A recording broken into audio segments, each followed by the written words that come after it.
മടങ്ങിയെത്താം ചർച്ചയിലേക്ക്. Doctor M N Karassery, വീണ്ടും ഒരു ആത്മഹത്യയാണ് നമ്മൾ ചർച്ച ചെയ്യുന്നത്. ആത്മഹത്യക്ക് കാരണം എന്താണ് എന്നുള്ള കാര്യം ഇപ്പോൾ വ്യക്തമായി കഴിഞ്ഞിരിക്കുകയാണ്. ഇപ്പോൾ വിദ്യാഭ്യാസ വകുപ്പ് മാനേജ്മെന്റിനെ പ്രതിക്കൂട്ടിലാക്കാനുള്ള ശ്രമങ്ങൾ നടത്തുന്നു. സ്കൂളിൽ നിന്നും രേഖകൾ നൽകിയില്ല എന്നവരിൽ നിന്ന് എഴുതി വാങ്ങുകയും ചെയ്തിരിക്കുന്നു. നിലവിൽ 3 ഉദ്യോഗസ്ഥർക്കെതിരെ സസ്പെൻഷൻ നടപടിയാണ് വന്നിരിക്കുന്നത്. ഇതങ്ങനെ തേഞ്ഞു മാഞ്ഞു പോകും, അതിലപ്പുറം എന്ത് സംഭവിക്കാൻ?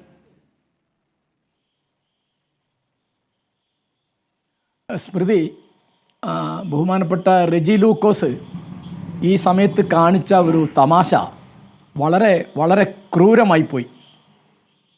അദ്ദേഹം പറഞ്ഞ ഒരു കാര്യം, ഈ ദുസ്ഥിതിയിൽ ആർക്കൊക്കെ ഉത്തരവാദിത്തമുണ്ടെങ്കിലും അതിൽ അവസാനത്തെ ആളാണ് ഗവൺമെൻറ്.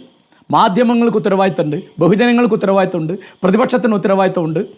അങ്ങനെ പിന്നെ അദ്ദേഹം ചെയ്ത ഒരു പണി ഒരു തരത്തിലും സ്മൃതി ചൂണ്ടിക്കാണിച്ചല്ലോ, ഞാൻ അതിനോട് യോജിക്കുന്നു എന്ന് പറയാൻ വേണ്ടിയാണ്.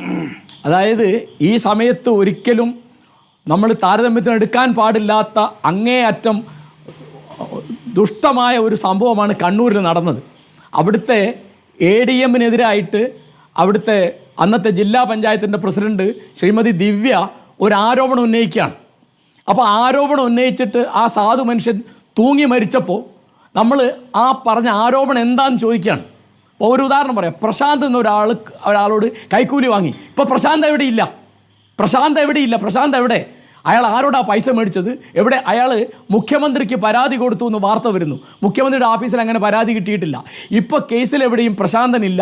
മാത്രമല്ല നവീൻ ബാബുവിൻ്റെ ഭാര്യയും കുടുംബവും പറയുന്നത് CBIക്ക് വിടണമെന്നാണ്. അത് ഇവർ സമ്മതിക്കില്ല. ഇവർ എരയുടെ മരിച്ച സാധു മനുഷ്യൻ്റെ കൂടെയാണെന്ന് പറയും. അപ്പം ഇങ്ങനെ തമാശ പറയേണ്ട ഒരു സംഗതിയല്ല. മാത്രമല്ല ഈ അവസരം ഉപയോഗിച്ചിട്ട് PP ദിവ്യയെ ന്യായീകരിക്കാൻ നടത്തുന്ന ശ്രമം എന്ന് പറയുന്നത്, റെജി ലൂക്കോസ് എന്നോട് ക്ഷമിക്കണം, അത് വളരെ വളരെ ക്രൂരമാണ് താങ്കൾ ഈ ചെയ്തതെന്ന് എനിക്ക് പറയാതെ നിവൃത്തിയില്ല. പിന്നെ സ്മൃതിയുടെ ചോദ്യത്തിൻ്റെ മറുപടി വളരെ ലളിതമാണ്. സ്മൃതി, നമ്മുടെ ജനാധിപത്യം എത്ര ദുർബലമാണെന്ന് കാണിക്കുകയാണിത്.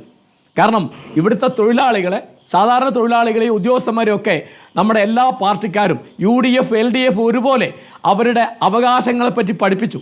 അവകാശ സമരങ്ങളിലൂടെ അവരെ വളർത്തിയെടുത്തു. ചുമതലകളുണ്ട് എന്ന് അവരോട് പറഞ്ഞതേയില്ല. ഇനിയും ആർക്കും പറയാൻ പറ്റില്ല. അതിപ്പോൾ റെജി ലൂക്കോസ് മനസ്സിലാക്കേണ്ടത്, ഈ നാട് ഭരിക്കുന്ന ഒരു ഭരണകൂടമുണ്ട് ഇവിടെ. മന്ത്രി, വിദ്യാഭ്യാസ മന്ത്രിയുണ്ട്. വിദ്യാഭ്യാസത്തിൻ്റെ ഇവിടെ 2 മന്ത്രിയുണ്ട്. പൊതുവിദ്യാഭ്യാസ മന്ത്രിയുണ്ട്, ഉന്നത വിദ്യാഭ്യാസ മന്ത്രിയുണ്ട്. അവരാണ് ഇപ്പോൾ പറഞ്ഞല്ലോ അവരെ പിരിച്ചുവിടേണ്ട ആരാണ്? മന്ത്രിയാണ്. അല്ലാതെ മാധ്യമങ്ങൾക്ക് പിരിച്ചുവിടാൻ പറ്റില്ല.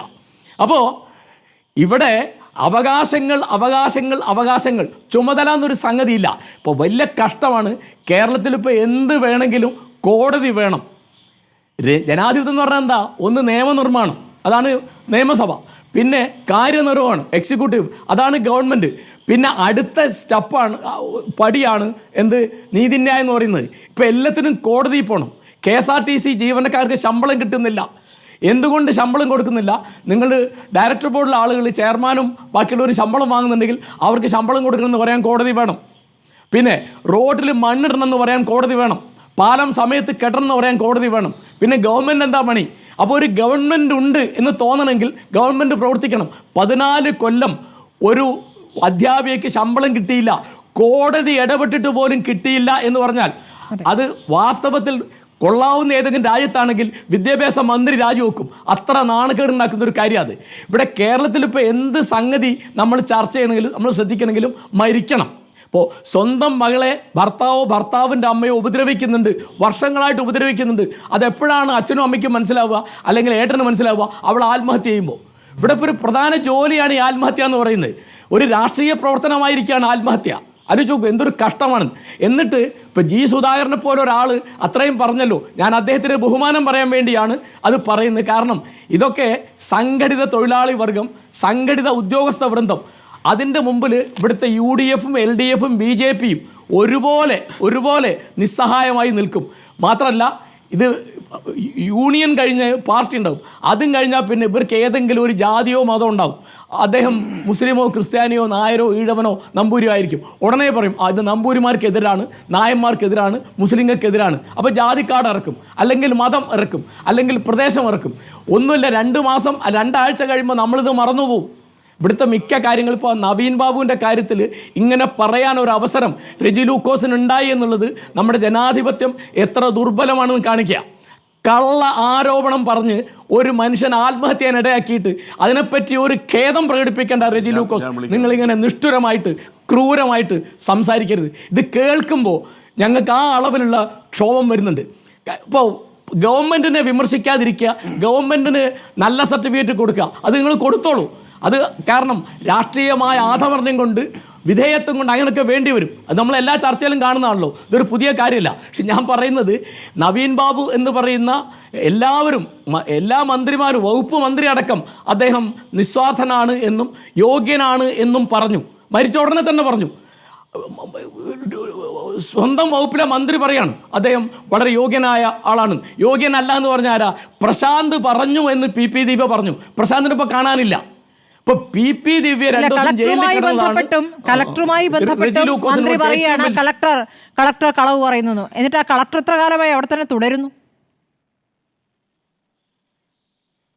അതെ, അതെന്താണെന്ന് വെച്ചാൽ അത് രാഷ്ട്രീയമായ ആന്ധ്യം കൊണ്ട് ഒരു തരത്തിലും ഒരാളെയും ശിക്ഷിക്കാനോ വിചാരണ ചെയ്യാനോ കഴിയാത്ത ദുരവസ്ഥ വന്നിട്ടുണ്ട്.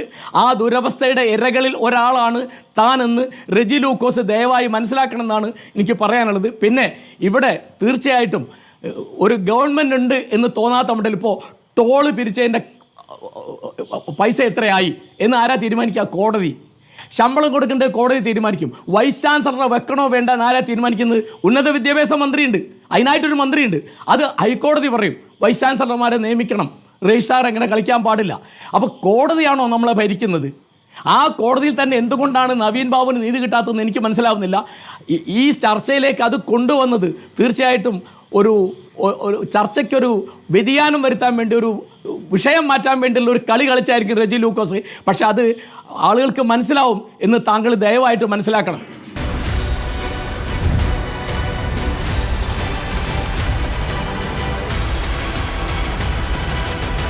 ഡിബേറ്റ് വിത്ത് സ്മൃതി പരുത്തിക്കാട്.